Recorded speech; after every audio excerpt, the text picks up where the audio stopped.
Capítulo 8. Como superar obstáculos. Mesmo que as pessoas tenham estudado e se alfabetizado do ponto de vista financeiro, elas ainda podem enfrentar obstáculos para se tornar financeiramente independentes. Há 5 razões principais que levam pessoas financeiramente alfabetizadas a não desenvolver uma coluna de ativos significativa que poderia render grandes montantes de fluxo de caixa. Colunas de ativos que as poderiam libertar para viver a vida sonhada em lugar de trabalhar em tempo integral apenas para pagar as contas. Essas 5 razões são: 1. Medo. 2. Ceticismo. 3. Preguiça. 4. Maus hábitos. 5. Arrogância. Razão número 1. Superar o medo de perder dinheiro. Nunca encontrei alguém que gostasse realmente de perder dinheiro. E em toda a minha vida, nunca encontrei uma pessoa rica que nunca tivesse perdido dinheiro. Mas encontrei uma porção de gente pobre que nunca perdeu um tostão investindo. O medo de perder dinheiro é real. Todo mundo tem, mesmo os ricos. Mas o problema não está no medo, está na maneira de lidar com as perdas. É a maneira de lidar com o fracasso que faz diferença na vida da gente. E isso serve para qualquer coisa, não apenas para o dinheiro. A principal diferença entre uma pessoa rica e outra pobre está em como elas lidam com esse medo. Não há nada errado em ter medo. É aceitável ser um covarde quando se trata de dinheiro. Você ainda pode ser rico. Somos todos heróis em algumas circunstâncias e covardes em outras. Uma amiga de minha esposa é enfermeira de um pronto-socorro. Quando vê sangue, entra em ação. Quando falo em investir, ela sai correndo. Quando eu vejo sangue, não fujo, desmaio. Meu pai rico entendia as fobias relativas ao dinheiro. Algumas pessoas têm pavor de cobra. Algumas pessoas têm pavor de perder dinheiro. Ambas são fobias, dizia. Sua solução para a fobia de perder dinheiro era um pequeno verso. Se você odeia risco e preocupação, comece cedo. É por isso que os bancos aconselham iniciar o hábito da poupança desde a juventude. Se você começar jovem, será fácil ser rico. Não vou me estender sobre isso, mas há uma grande diferença entre pessoas que começam a poupar aos 20 anos e as que começam aos 30. Uma diferença apreciável. Disse que um dos assombros do mundo é o poder dos juros compostos. A aquisição da ilha de Manhattan é considerada uma das maiores pechinchas de todos os tempos. Nova York foi comprada por $24 em badulaques e contas de vidro. Contudo, se esses $24 tivessem sido investidos a juros de 8% ao ano, esses $24 estariam valendo mais de 28 trilhões em 1995. Manhattan poderia ser recomprada e ainda sobraria dinheiro para comprar boa parte de Los Angeles, especialmente com os preços de imóveis vigentes em 1995. Meu vizinho trabalha para uma grande empresa de computadores. Está lá há 25 anos. Em 5 anos, ele deixará a empresa com $4 milhões em seu fundo de pensão privado. O dinheiro está aplicado em fundos mútuos altamente rentáveis, que ele converterá em títulos e papéis do governo. Ao aposentar-se, ele estará com 55 e terá um fluxo de caixa de cerca de $300 mil ao ano, mais do que o seu salário atual. Isto quer dizer que é possível fazer, mesmo se você não quer perder ou odeia riscos. Mas precisa começar cedo e fazer um plano de pensão. Além disso, você deveria contratar um consultor financeiro em que confia antes de investir. Mas se não tiver muito tempo pela frente ou se quiser aposentar-se mais cedo, como você lida com o medo de perder dinheiro? Meu pai pobre não fez nada. Ele simplesmente evitava o assunto, recusando-se a discuti-lo. Pai rico, por outro lado, recomendava que eu pensasse como um texano. Gosto do Texas e dos texanos, falava. No Texas, tudo é maior. Quando os texanos ganham, eles ganham muito. E quando perdem, é espetacular. Eles gostam de perder? Perguntei. Não estou dizendo isso. Ninguém gosta de perder. Mostre-me um perdedor feliz e eu lhe mostro um fracassado, respondeu o pai rico. É da atitude dos texanos em face do risco, da recompensa e do fracasso que estou falando. É como eles encaram a vida. Eles vivem grande. Não como a maioria do pessoal daqui, que vive como baratas quando se trata de dinheiro. Baratas com medo que alguém jogue um facho de luz em cima delas. Gente que se lamoria quando o empregado do armazém erra o troco por 20 centavos. Pai Rico continuou explicando. O que eu mais gosto é da atitude dos texanos. Eles se orgulham de ganhar e se gabam quando perdem. Os texanos têm um ditado: se você for quebrar, quebre em grande estilo. Você não vai querer admitir que quebrou por uma ninharia. A maioria das pessoas aqui tem tanto medo de perder que não tem sequer uma ninharia para perder. Ele falava constantemente com Mike e comigo que a maior razão da falta de sucesso financeiro era que a maioria das pessoas buscava segurança demais. As pessoas têm tanto medo de perder que elas perdem, costumava dizer. Fran Tarkenton, que foi um grande zagueiro do futebol americano, dizia isso de outra forma. Vencer significa não ter medo de perder. Ao longo de minha vida, observei que os ganhos em geral se seguem às perdas. Antes de aprender a andar de bicicleta, levei muitas quedas. Nunca encontrei um jogador de golfe que não tivesse perdido alguma vez uma bola. Nunca encontrei alguém apaixonado que nunca tivesse tido o coração despedaçado. E nunca encontrei ninguém rico que não tivesse perdido dinheiro. A maioria das pessoas não obtém ganhos financeiros porque a dor de perder dinheiro é maior do que a alegria de ficar rico. Outro ditado do Texas é: todos querem ir para o céu, mas ninguém quer morrer. Todos sonham em ser ricos, mas têm pavor de perder dinheiro. Então nunca se chegará ao céu. Pai Rico costumava contar para Mike e para mim histórias de suas viagens ao Texas. Se você quer realmente aprender como lidar com o risco, com as perdas e com os fracassos, vá para San Antônio e visite o Álamo. O Álamo é uma grande história de gente corajosa que optou por lutar, sabendo que não havia esperança de sucesso contra a superioridade do inimigo. Eles preferiram morrer a render-se. É uma história inspiradora que merece ser estudada. Contudo, não deixa de ser uma trágica derrota militar.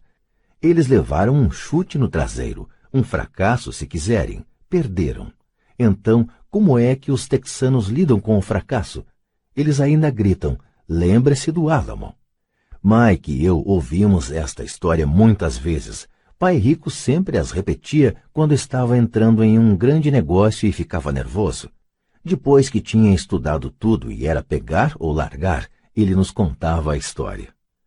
Toda vez que sentia medo de cometer um erro ou de perder dinheiro, ele nos contava a história. Ela lhe dava força, lembrava-lhe que sempre é possível transformar uma perda financeira em um ganho financeiro. Pai Rico sabia que esse fracasso o tornaria mais forte e mais esperto. Não é que ele quisesse perder, apenas sabia quem ele era e como ele aceitaria a perda. Ele pegaria uma perda e a transformaria em um ganho. Isso é que o tornava um vencedor e os outros perdedores. A história lhe dava coragem para avançar quando outros recuavam. É por isso que gosto tanto dos texanos. Eles pegaram um grande fracasso e o transformaram em uma grande atração turística que lhes rende milhões. Provavelmente as palavras que mais significam para mim nos dias de hoje são estas. Os texanos não escondem seus fracassos, são inspirados por eles. Pegam seus fracassos e os transformam em gritos de guerra. O fracasso inspira os texanos a se tornarem vencedores. Mas isso não é apenas uma fórmula para os texanos, é uma fórmula para todos os vencedores. É como andar de bicicleta. As quedas foram parte do meu aprendizado. Lembro que elas aumentavam minha determinação de aprender. Não a diminuíam. Também disse que nunca encontrei um jogador de golfe que nunca tivesse perdido uma bola. Perder uma bola ou um torneio serve de inspiração aos jogadores de golfe para serem melhores, praticarem mais, estudarem mais. Isso é o que os aperfeiçoa. Para os vencedores, os fracassos são uma inspiração. Para os perdedores, o fracasso é uma derrota. Citando John D. Rockefeller, sempre tentei transformar cada fracasso em uma oportunidade. Sendo nipo-americano, posso falar o seguinte: Muitas pessoas dizem que Pearl Harbor foi um erro americano. Eu digo que foi um erro japonês. No filme Torá, Torá, Torá, um sombrio almirante japonês diz a seus subordinados: receio que tenhamos acordado um gigante adormecido. Lembre-se de Pearl Harbor. Tornou-se um grito de guerra. Transformou uma das maiores derrotas dos Estados Unidos em uma razão para vencer. Esta grande derrota deu força aos Estados Unidos, que logo se transformaram em uma potência mundial. O fracasso inspira os vencedores, e o fracasso derrota os perdedores. É o maior segredo dos ganhadores. É o segredo que os perdedores não conhecem. O maior segredo dos vencedores é que o fracasso inspira a vitória. Por isso eles não têm medo de perder. Repetindo Frank Tarkenton, vencer significa não ter medo de perder. Pessoas como Tarkenton não têm medo de perder porque sabem quem são. Odeiam perder de modo que sabem que o fracasso apenas as incentivará a se tornarem melhores. Há uma grande diferença entre detestar perder e ter medo de perder. A maioria das pessoas tem tanto medo de perder dinheiro que acaba perdendo. Elas quebram por uma ninharia. Financeiramente, desejam segurança demais e têm um horizonte estreito. Compram casas grandes e carros grandes, mas não fazem grandes investimentos. A principal razão que leva 90% dos americanos a ter problemas financeiros é que eles jogam para não perder, não jogam para ganhar. Eles procuram seus consultores financeiros, ou seus contadores, ou seus corretores e adquirem um portfólio equilibrado. Muitos aplicam altas somas em certificados de depósito, em títulos de baixo rendimento, em fundos mútuos e em poucas ações. É um portfólio seguro e inteligente, mas não é um portfólio vencedor. É o portfólio de quem não quer perder. Não me entenda mal. É provavelmente um portfólio melhor do que o da média da população, mas isso é apavorante. Um portfólio seguro é melhor do que nenhum portfólio. É um grande portfólio para quem adora a segurança. Mas buscar a segurança e o equilíbrio em seu portfólio de aplicações não é a forma como jogam os investidores bem-sucedidos. Se você tem pouco dinheiro e quer ficar rico, você deve estar focado, não equilibrado. Se você observar qualquer pessoa bem-sucedida, verá que no início elas não estavam equilibradas. Pessoas equilibradas não vão a lugar algum, ficam em um lugar. Para progredir é preciso, no início, de um desequilíbrio. Veja como você progride quando anda. Thomas Edison não estava equilibrado, estava focado. Bill Gates não estava equilibrado, estava focado. Donald Trump estava focado. George Soros estava focado. George Patton não distribuiu seus tanques por uma área ampla. Ele os focou e arrasou os pontos fracos da linha alemã. Os franceses se espalharam pela linha Maginot e você sabe o que aconteceu com eles. Se você tem algum desejo de ser rico, você deve focar. Pôr uma porção de ovos em umas poucas cestas. Não fazer o que fazem os pobres e a classe média. Põe poucos ovos em muitas cestas. Se você odeia perder, procure a segurança. Se perder o enfraquece, procure a segurança. Procure aplicações equilibradas. Se você tem mais de 25 anos e está apavorado em assumir riscos, não mude. Procure a segurança, mas comece cedo. Comece a formar suas poupanças cedo, porque vai levar tempo. Mas se você tem sonhos de liberdade, a primeira coisa a perguntar-se é: qual a minha reação ante o fracasso? Se o fracasso o inspirar a ganhar, talvez você deva seguir adiante, mas só talvez. Se o fracasso o enfraquece ou o leva ao desespero, como os garotos mimados que correm ao advogado para processar alguém toda vez que as coisas não saem do seu jeito, então procure a segurança. Fique com seu emprego. Ou compre títulos ou fundos mútuos. Mas lembre que esses instrumentos financeiros também têm seus riscos, mesmo sendo mais seguros. Digo tudo isso citando os texanos e Frank Tarkenton, porque aumentar a coluna de ativos é fácil. É realmente um jogo que não exige grandes atitudes, não exige muita instrução. A matemática do primeiro grau resolve. Mas aumentar a coluna de ativos é um jogo de atitude. Exige garra, paciência e resistência ante o fracasso. Os perdedores evitam o fracasso, e o fracasso transforma perdedores em vencedores. Lembre-se do álamo. Razão número 2. Superar o ceticismo. O céu está caindo, o céu está caindo. Todos nós conhecemos a história da galinha pessimista que corria em torno do terreiro anunciando o fim do mundo. Todos conhecemos gente assim, mas todos temos uma galinha pessimista dentro de nós. Como já disse em outra ocasião, o cético é verdadeiramente uma galinha pessimista. Todos nós parecemos com a galinha pessimista quando o medo e a dúvida toldam nossos pensamentos. Todos nós temos dúvidas. Não sou inteligente, não sou tão bom assim, fulano é melhor do que eu. Nossas dúvidas muitas vezes nos paralisam. Jogamos o jogo do e se? E se a economia entrar em colapso logo depois de eu fazer o investimento? E se eu me descontrolar e não conseguir pagar as dívidas? E se as coisas não funcionarem como planejado? Ou temos amigos ou pessoas amadas que nos lembram sempre nossas falhas. Eles dizem frequentemente: o que o faz pensar que você pode fazer isso? Se fosse uma ideia tão boa, então como foi que ninguém se lembrou disso antes? Isso nunca vai dar certo. Você não sabe do que está falando. Essas palavras de dúvida muitas vezes calam tão profundamente que deixamos de agir. Um sentimento horrível aperta nosso estômago. Às vezes não conseguimos dormir. Não andamos para a frente, de modo que ficamos com a segurança e abandonamos as oportunidades. Observamos a vida passando por nós, enquanto sentamos imobilizados com um frio no corpo. Todos já passamos por isso na vida, alguns mais do que outros. Peter Lynch, do Fidelity Magellan, um conhecido fundo mútuo, faz advertências sobre o céu que despenca como um ruído, e todos nós o ouvimos. O ruído pode ser criado dentro da nossa cabeça ou vir de fora, muitas vezes de amigos, familiares, colegas ou da mídia. Lynch lembra o tempo da década de 1950, em que a ameaça de uma guerra nuclear era tão comum no noticiário que as pessoas começaram a construir abrigos antinucleares e a estocar alimentos e água. Se elas investissem esse dinheiro sabiamente no mercado, em lugar de construir os abrigos, provavelmente teriam atingido a independência financeira nos dias de hoje. Quando explodiram os motins em Los Angeles há alguns anos, as vendas de armas aumentaram em todo o país. Uma pessoa morreu depois de ter ingerido um hambúrguer mal passado no estado de Washington e o Departamento de Saúde do Arizona determinou que os restaurantes preparassem somente carne bem passada.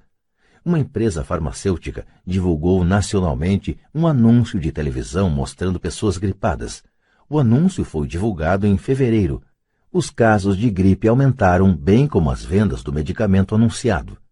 A maioria das pessoas é pobre porque, quando se trata de investir, o mundo está cheio de pessimistas que correm gritando: o céu está caindo, o céu está caindo. E os pessimistas atingem seus objetivos porque todos somos um pouco pessimistas. Muitas vezes é necessário coragem para não permitir que rumores e anúncios de desastres afetem nossas dúvidas e medos.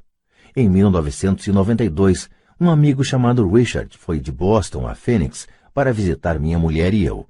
Ele estava impressionado com o que tínhamos feito por meio de ações e imóveis. Os preços dos imóveis em Phoenix estavam deprimidos. Passamos 2 dias mostrando-lhe o que considerávamos excelentes oportunidades de geração de fluxo de caixa e de valorização de capital. Minha mulher e eu não somos verdadeiramente corretores imobiliários. Somos apenas investidores. Depois de identificar uma unidade em um condomínio de lazer, chamamos o corretor que a vendeu para Richard naquela mesma tarde. O preço era de apenas $42.000 para uma casa de 2 quartos. Unidades semelhantes estavam sendo vendidas a $65.000. Meu amigo achou que era uma pechincha, fechou o negócio e voltou para Boston. 2 semanas depois, o corretor ligou dizendo que meu amigo tinha voltado atrás. Liguei imediatamente para ele a fim de saber o que ocorrera. Tudo o que ele disse foi que falou com um vizinho e este lhe disse que era um mau negócio. O preço era alto demais. Perguntei a Richard se o vizinho era um investidor. Richard respondeu não. Quando eu lhe perguntei por que então lhe dava ouvidos, meu amigo partiu para a defensiva e simplesmente disse que preferia procurar um pouco mais. O mercado imobiliário de Phoenix se recuperou e por volta de 1994, aquela pequena unidade estava sendo alugada por $1.000 mensais, $2.500 nos meses de inverno. Seu valor alcançava, em 1995, $95 mil. Tudo o que Richard teria precisado era dar uma entrada de $5 mil e já teria dado o primeiro passo para sair da corrida dos ratos. Até hoje, ele não fez nada. E as pechinchas de Phoenix ainda estão aí, só que agora é preciso procurar bem mais. O recuo de Richard não me surpreendeu. É o chamado remorso do comprador e afeta a todos. São essas dúvidas que atrapalham. O pessimismo ganhou e perdeu-se uma chance de libertação. Outro exemplo. Uma pequena parte de meus ativos está aplicada em certificados de gravame de impostos, em lugar de certificados de depósitos. Assim, meu dinheiro rende 16% ao ano, o que sem dúvida é melhor do que os 5% que o banco oferece. Esses certificados são garantidos por imóveis e são estabelecidos por leis estaduais, o que também é melhor do que o que a maioria dos bancos oferece. A fórmula em que estão embasados os torna seguros. Eles só não têm liquidez, de modo que eu os considero certificados de depósito com prazo de 2 a 7 anos. Sempre que menciono para alguém, especialmente para aqueles que aplicam em certificados de depósito, que também aplico daquela forma, ouço dizer que se trata de uma opção arriscada. Dizem que eu não deveria aplicar nesses títulos. Quando pergunto como obtiveram essa informação, mencionam um amigo ou uma revista de negócios. Eles nunca aplicaram nisso e falam para quem o faz que é um equívoco fazê-lo. O rendimento mais baixo que procuro é 16%, mas pessoas cheias de dúvidas se conformam com 5%. A dúvida é cara. Quero ressaltar que são essas dúvidas e esse ceticismo que mantém muitas pessoas na pobreza, correndo atrás da segurança. O mundo real está aí, esperando que você enriqueça. Só as dúvidas mantêm as pessoas na pobreza. E como já disse, sair da corrida dos ratos é tecnicamente fácil. Não requer muita instrução, mas as dúvidas são um obstáculo para muita gente. Os céticos nunca ganham, dizia Pai Rico. A dúvida não esclarecida e o medo criam o cético. Os céticos criticam e os vencedores analisam. Era outra de suas frases favoritas. Pai Rico explicava que a crítica cegava, enquanto a análise abria os olhos. A análise permitia que os vencedores vissem que os críticos eram cegos e que percebessem oportunidades que todos os demais não percebiam. E encontrar o que os outros não veem é a chave para qualquer sucesso. Os imóveis são uma poderosa ferramenta de investimento para quem esteja em busca da independência financeira. É um instrumento único. Contudo, sempre que menciono os imóveis como uma aplicação, ouço alguém dizer: não quero consertar vasos sanitários. Isso é o que Peter Lynch chama de ruído. É o que Pai Rico chamava de conversa de cético. Alguém que critica e não analisa. Alguém que deixa que suas dúvidas e medos fechem sua mente em vez de abrir seus olhos. Quando alguém fala, não quero consertar vasos sanitários, tenho vontade de retrucar. E o que o faz pensar que eu quero? Eles estão dizendo que um vaso é mais importante do que aquilo que eles querem. Eu falo de liberação da corrida dos ratos e eles pensam em vasos sanitários. Esse é o padrão de pensamento que mantém muita gente na pobreza. Criticam em vez de analisar. A chave de seu sucesso está nos não quero, dizia Pai Rico. Eu também não estou a fim de consertar vasos sanitários. Procuro sempre um bom administrador de imóveis que conserte os vasos. E ao encontrar um bom administrador que cuide bem dos imóveis, meu fluxo de caixa aumenta. Mais importante ainda, um bom administrador de imóveis me permite comprar ainda mais imóveis, pois não preciso me preocupar com o conserto dos vasos sanitários. Um bom administrador de imóveis é a chave para o sucesso com imóveis. Achá-lo é mais importante do que o próprio imóvel. Um bom administrador muitas vezes sabe de bons negócios antes dos corretores, o que os torna ainda mais valiosos. É isso o que o meu pai rico queria dizer quando falava: a chave de seu sucesso está nos não quero. Como eu também não quero consertar vasos, descobri uma forma de comprar mais imóveis e apressar minha saída da corrida dos ratos. As pessoas que continuam falando, não quero consertar vasos sanitários, muitas vezes se privam desse poderoso instrumento de investimento. Os vasos são mais importantes que sua liberdade. No mercado de ações ouço muita gente declarar: não quero perder dinheiro. Bom, o que os leva a pensar que eu ou qualquer outra pessoa gostamos de perder dinheiro? Eles não ganham dinheiro porque optam por não perder dinheiro. Em lugar de analisar, fecham suas mentes a outro poderoso meio de investimento, o mercado de ações. Em dezembro de 1996, estava passando com um amigo pelo posto de gasolina do bairro. Ele olhou e viu que o preço da gasolina estava aumentando. Meu amigo é um cara encucado, um pessimista.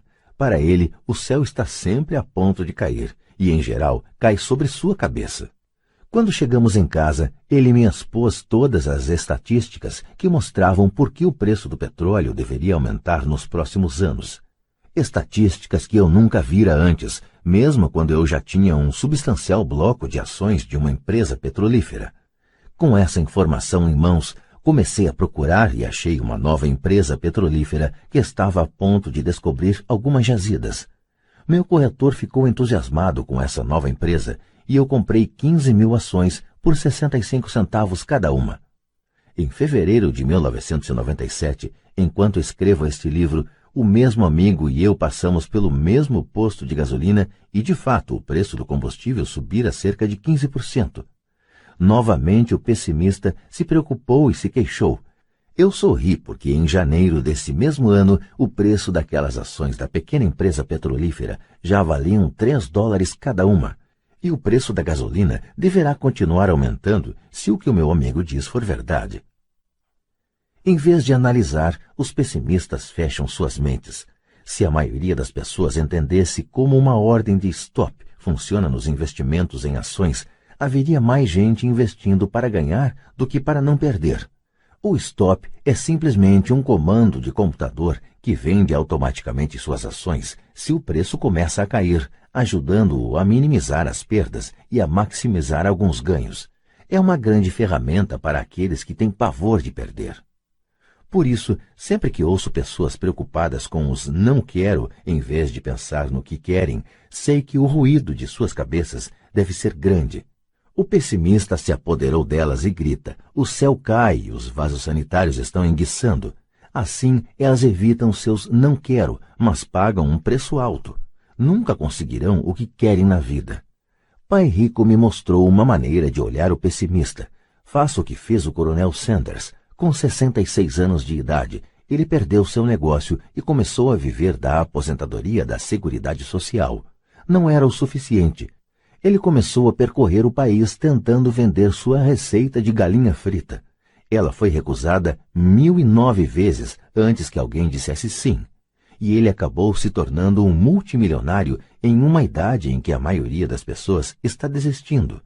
Ele era um homem corajoso e tenaz, dizia Pai Rico a respeito de Harlan Sanders. Assim, quando você estiver em dúvida e um pouco receoso, faça o que o Coronel Sanders fez com sua galinha. Ele a fritou. Razão número 3. Preguiça.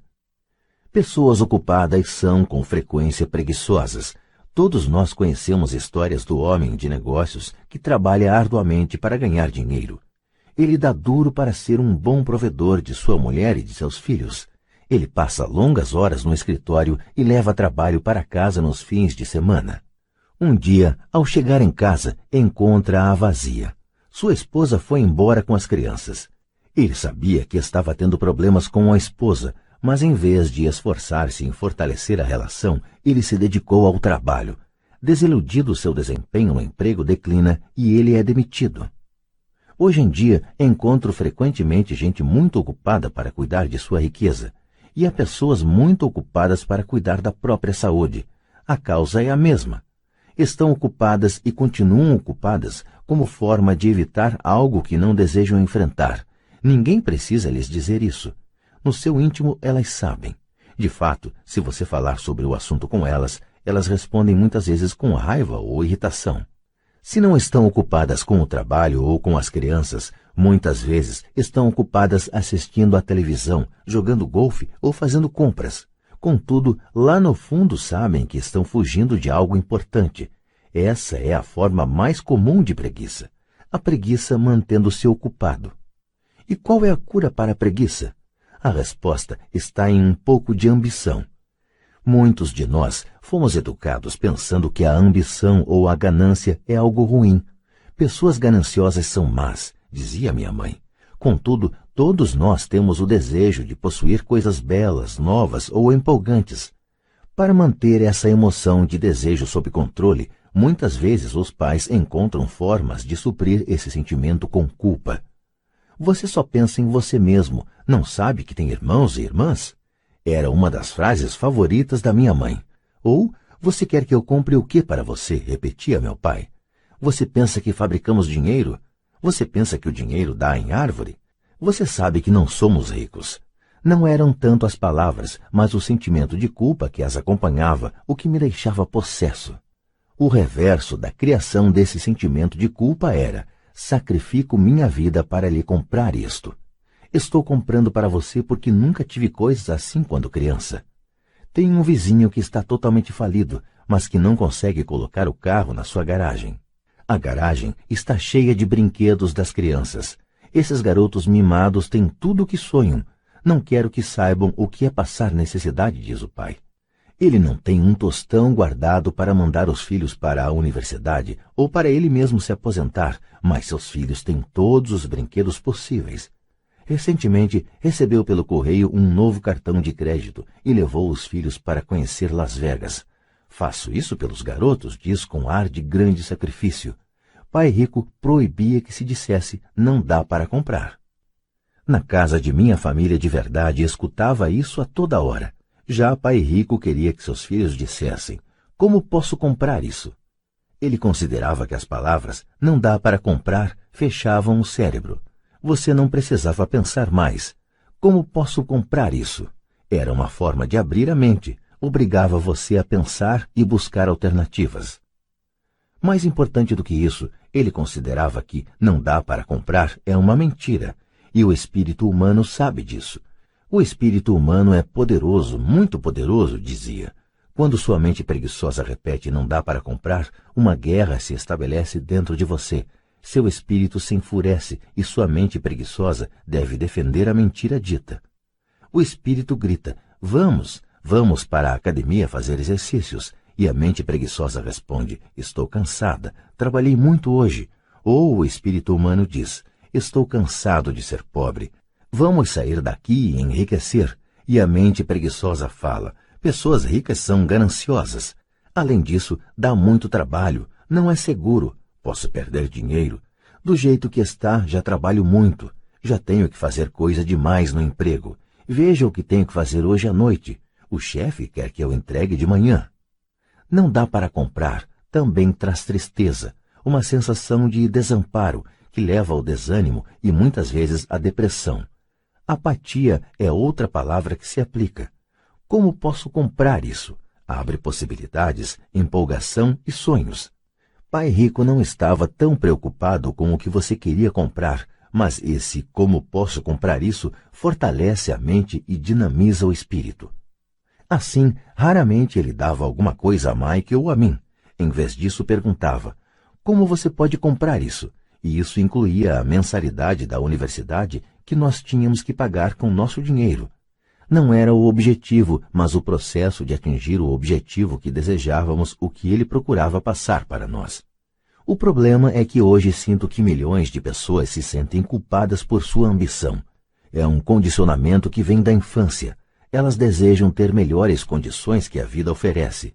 A maioria foi condicionada, entretanto, a dizer subconscientemente: você não pode ter isso, ou você não conseguirá comprar isso nunca. Quando decidi sair da corrida dos ratos, havia uma questão simples: como posso conseguir não voltar a trabalhar mais? E minha mente começou a disparar respostas e soluções. A parte mais difícil foi romper com os dogmas de minha família de verdade. Não podemos comprar isso, ou pare de pensar só em você, ou por que você não pensa nos outros? E outras expressões parecidas que se destinavam a criar culpa e suprimir minha ambição. Assim, como combater a preguiça?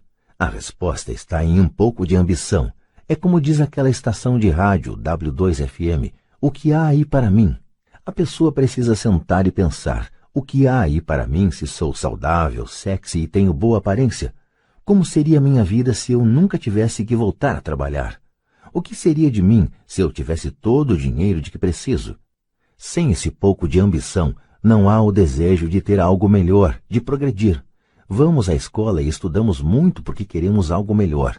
Então, sempre que você se flagrar evitando algo que você sabe que deveria fazer, a única coisa a fazer é perguntar-se, o que há aí para mim? Seja um pouco ambicioso, é a melhor cura para a preguiça. Contudo, a ambição demais, como todo exagero, não é bom. Mas lembre-se do que Michael Douglas falava no filme Wall Street. A ambição é boa. Pai Rico falava de forma diferente. A culpa é pior do que a ambição, pois a culpa nos rouba a alma. E para mim, quem falou melhor foi Eleanor Roosevelt. Faça o que seu coração acha certo. De qualquer forma, você será criticado. Você estará perdido se fizer e perdido se não fizer. Razão número 4. Maus hábitos. Nossas vidas são mais um reflexo de nossos hábitos do que de nossa educação. Depois de ver o filme Conan, protagonizado por Arnold Schwarzenegger, um amigo falou: adoraria ter o corpo de Schwarzenegger. Vários caras concordaram. Ouvi dizer que antes ele era magro e fraco, acrescentou outro amigo. Também já ouvi isso, acrescentou outro. Dizem que ele malha todos os dias na academia. Aposto que sim. O quê? Exclamou o cínico do grupo. Aposto que é assim de nascença. Vamos mudar de assunto e tomar umas cervejas. Este é um exemplo de comportamento controlado pelos hábitos. Lembro-me de fazer perguntas a Pai Rico sobre os hábitos dos ricos. Em vez de dar uma resposta direta, ele tentou ensinar pelo exemplo como costumava fazer. Quando seu pai paga as contas dele? Perguntou Pai Rico. No início do mês, respondi. E sobra alguma coisa? Prosseguiu Pai Rico. Pouco, disse eu. É por isso que ele tem dificuldades, falou Pai Rico. Ele tem maus hábitos. Seu pai paga primeiro todos os outros. Ele paga a si mesmo por último, mas só se sobrar alguma coisa. O que em geral não acontece, comentei. Mas ele tem que pagar as contas, não tem? O senhor está dizendo que ele não deveria pagar as contas? Claro que não, disse Pai Rico. Acredito firmemente em pagar minhas contas no prazo. Só que eu pago a mim mesmo em primeiro lugar, mesmo antes de pagar ao governo. Mas o que acontece se o senhor não tiver dinheiro que chegue? Retruquei. O que o senhor faz então? A mesma coisa, prosseguiu Pai Rico. Primeiro pago a mim mesmo, mesmo se tiver pouco dinheiro. Minha coluna de ativos é muito mais importante para mim do que o governo. Mas, continuei, eles não vão atrás do senhor? Sim, se você não pagar, disse Pai Rico. Olhe, não estou falando para não pagar. Só que eu pago a mim mesmo primeiro, mesmo quando tenho pouco dinheiro. Mas como é que o senhor consegue isso? Disse eu. A questão não é como, a questão é por quê, replicou Pai Rico. Ok, por quê? Motivação, falou Pai Rico. Quem reclamará mais se eu não pagar, eu ou meus credores? Sem dúvida os credores gritarão mais alto, respondi a pergunta óbvia. O senhor não faria nada se pagasse a si próprio. Está vendo, depois de pagar a mim mesmo, a pressão para pagar meus impostos e os demais credores é tão grande que me obriga a buscar outras formas de renda. A pressão para pagar se torna uma motivação. Já tive empregos extras, comecei outros empreendimentos, negociei na bolsa, qualquer coisa para ter certeza de que esses caras não ficassem gritando comigo. Essa pressão me fez trabalhar mais, me obrigou a pensar, e tudo isso me tornou mais esperto e mais ativo no que se refere a dinheiro. Se eu deixasse para me pagar no final, não teria sentido as pressões e estaria quebrado. Quer dizer que é o medo do governo ou de outras pessoas a quem deve dinheiro que o motiva? Certo, disse Pai Rico. Você vê, o pessoal do governo é forte, os demais credores também. A maioria das pessoas se rende a esses tiranos, elas pagam a eles e nunca se pagam a si próprias. Você conhece a história do fracote a quem atiram areia na cara? Abanei a cabeça afirmativamente. Já vi esse anúncio de aulas de fisiculturismo nos gibis muitas vezes. Bem, grande parte das pessoas deixa que os fortes lhes joguem areia na cara. Eu decidi usar o medo do tirano para me tornar mais forte. Outros ficam mais fracos. Ao me forçar a pensar em como ter mais dinheiro, estou fazendo como quem vai malhar na academia. Quanto mais trabalho os músculos de minha mente, mais forte me torno. Agora não tenho medo desse pessoal. Gostei do que Pai Rico estava falando. Então, se eu pagar a mim mesmo primeiro, ficarei mais forte financeiramente, mental e fisicamente. Pai Rico concordou. E se eu me pagar por último ou deixar de me pagar, fico mais fraco. Chefes, administradores, credores e locadores ficarão me perturbando a vida inteira, só porque não tenho bons hábitos quanto ao dinheiro. Igualzinho ao fracote do anúncio, disse Pai Rico. Razão número 5. A arrogância é ego mais ignorância. O que eu sei me faz ganhar dinheiro. O que eu não sei me faz perder dinheiro. Toda vez que fui arrogante, perdi dinheiro, porque quando sou arrogante acredito mesmo que o que não sei não é importante, repetia frequentemente Pai Rico. Descobri que muita gente usa a arrogância para tentar esconder a própria ignorância. Isso costuma acontecer quando discuto demonstrações financeiras com contadores ou até com outros investidores. Eles tentam forçar caminho na discussão. Para mim fica claro que não sabem do que estão falando.